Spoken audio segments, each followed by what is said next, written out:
Hey guys, my name is Ricky here. Welcome back to my channel. Thank you to those who are new. Welcome to those who are returning subscribers. Welcome.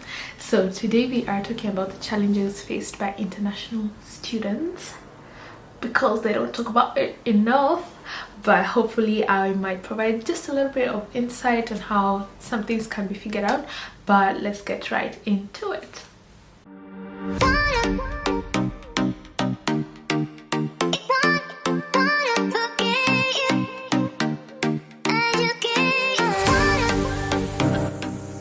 Okay, so to give basis, I am an international student in Australia. I am studying my master's at the University of Western Australia, and so basically I started afresh alone in a new country, and so these are just some of the things that I had to go through. So the first issue is accommodation.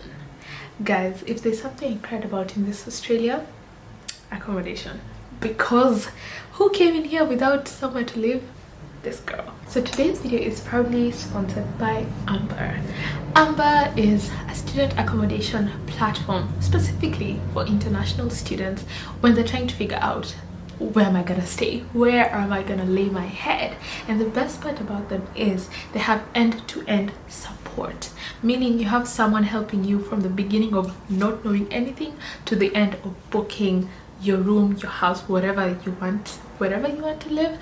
And they're really helpful because in this process you'll figure out, where do you want to stay, what kind of house do you want, a dome, do you want a studio, do you want a shared house, whatever it is, they help you find that. Number two, they have these locations in so many places, but specifically in Australia they're in Adelaide, they're in Perth, they're in Sydney, they're in Melbourne, and in Brisbane, and more places. Check down on the description box. Now in these places they basically help you figure out things like rent, and even in the money that you're paying, you know what, it's all inclusive. Because if there's something we suffer is finding out that your rent is not inclusive of water, electricity, and these utilities. But Amber has brought specific places that you will be living in into one, so you don't have to think about anything except, how will I pay, how will I get there, you know. And that's really what matters, because it's a new country and you really don't know all that. So the booking process is super easy. Click the link on my bio and there you will find someone to help you, someone to assist you through process. Even if you're not ready to book yet, at least be there. Just go ask all the questions that you need, then figure out. And especially for my people coming for next year's enrollment, because we are in the summer holiday now, I think it would be really helpful for you to at least figure this out before you come, because number 10 will shock you. You might get shocked when you get here. Yeah, so basically Amber has partnered with us today, and thank you so much to Amber. And click the link on my bio. Make sure you do that. Ask all the questions that you need to, and I'm sure you will find what you need. Thank you so much. Let's go to the next item. Number 2, setting up your life. And this is what I mean, the official things that you need to do. Okay, so I'm gonna read a list of things that I was told I need immediately I land, or rather in the week or in the month, first month at least. So we have a bank account. That is absolutely essential, because people here transact a lot with the bank and kind of needs a lot. Yeah, you just need a lot of things happening with the bank so that you can maneuver through life. Okay, so you need to set up your bank account. You need a SIM card. That should have been the first thing, because you need to communicate. Number 3, you need of course your student ID, because you're an international student. And then you need police clearance. This is basically for work. For you to be able to work, you need police clearance and a tax file number, which in Kenya it's what we call KRA PIN, but it's basically just, yeah, whatever, tax file number. Is self-explanatory. And then you need a USI number, which is a unique student identifying number, which basically it's just your number to identify you as an international student, or just basically as a student. So I hope those things help you to at least set basis of what you need in the first week to get by. And by that I mean just the system in itself, not that you will die, but you need them to be able to shop, to work, to go to school, And oh, you might also need your Smart Rider card, which I've shown before. It's a transport card, because unless you already have a car when you arrive, but if you're trying to get through the bus system, yeah, make sure to get your Smart Rider card. Let's go to number 3. Number 3 is in the change of economy. Okay, so if you're like me, coming from a country where our cost of living is lower than Australia, of course, it's crazy. It's crazy because some people are not supported from home, some people are supported, but even for the people who are being supported from home, the Australian dollar is higher than the Kenyan currency, of course. So in converting that money, it's crazy. Okay, it's absolutely crazy. And for me, the things that I really used to at least maneuver with what I have even before working and all of that was budgeting. First of all, you need to know how much you're paying for rent, how much are you paying for utilities, if you are, how much transport do you need. Okay, I have this amount, so if I have this amount, I know because here you pay rent weekly or fortnightly, not once a month.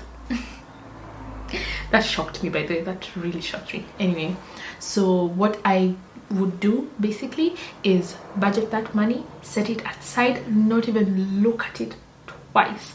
And now things like food, things like getting clothing if that's what I need, or like, you know, all these other things that are not in the rent stuff and whatever, I would basically cut bits and bits. And for food, I used to meal prep a lot, so I would just buy stuff because I'd go to school and sometimes go to work, and so I would need to basically divide my money up. So I'd use, and I realized that it's way cheaper because buying food out there is $10 and above, I would say, for like a fairly good meal. Okay, because if coffee is like $4.50, you can imagine what food is. Anyway, so all that to say, if I calculated the amount of money I'd use in a week, and in comparison to me buying ingredients and cooking in the house, there would be 2 separate bills, you know. So I decided to meal prep food that I actually like, because first of all, I'm a picky eater,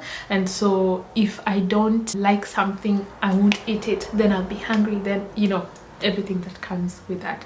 So basically, find something I like, something cheap, something affordable, and I'd look at places that not super expensive to get groceries, like Spud Shed, Aldi's, you know, yeah, just do your research in where you are. That really helps. Okay, so basically in saving money, budgeting, meal prepping, that worked for me a lot, and just allowing yourself to not have the luxuries just yet.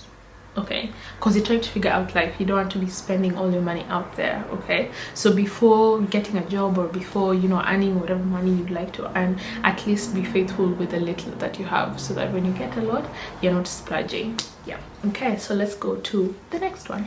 The next one is mental health.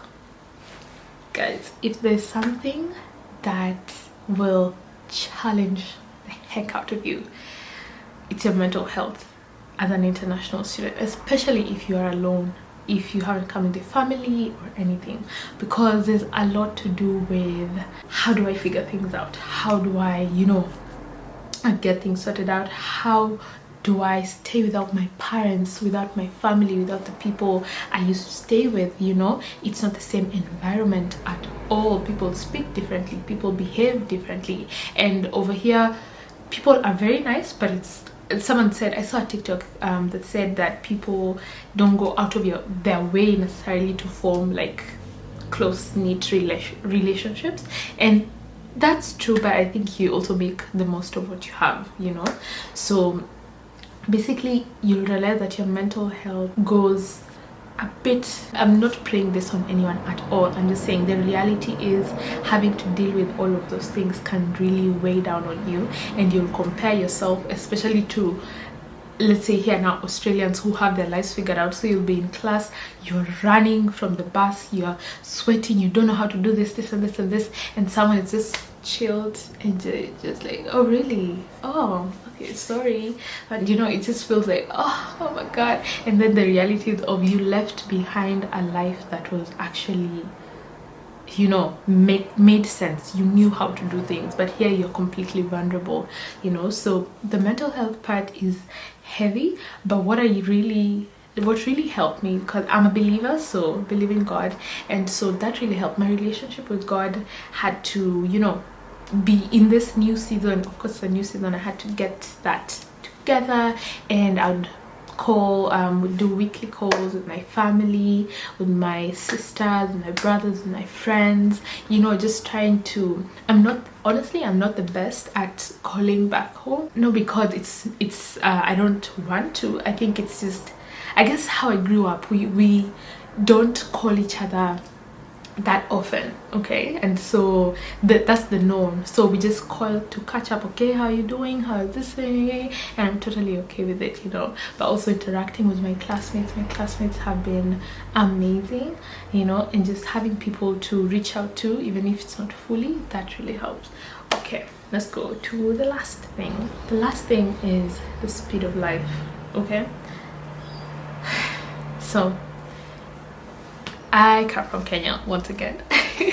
And so, okay, maybe to foreigners the speed of life may be different there, but Kenya is pretty, it's not easy to live there, but it's like you can catch on things very easily, you can maneuver your way through.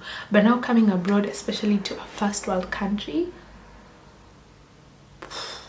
everything is fast. Transport has to be figured out. Where you eat, how you order your food, how you go shopping, self-check-in or whatever it's called, you know, where you buy your clothes, online shopping, or how Uber works, or how, you know, guys, by the time you get your groove, it's like, my goodness. But the good thing is, usually once you get your groove, you're like, this is normal now, you know. So this is just like encouragement to any international student, especially going to a first world country.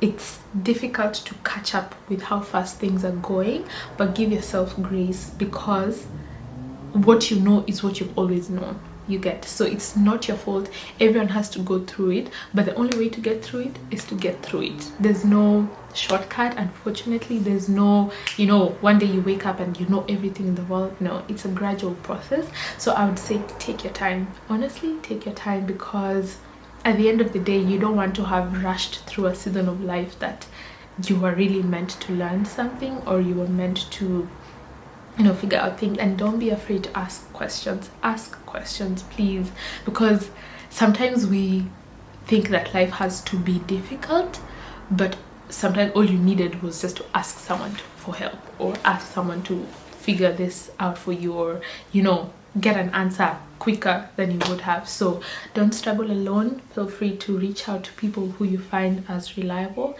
And yeah, so basically that's all I have for this video. Don't forget to click the link in my bio to just check out Amber. Even if you're not ready to book yet, make sure you know, click that link, get to know what it's about, figure things out, and it will be amazing for you. So thank you for watching. See you on the next one.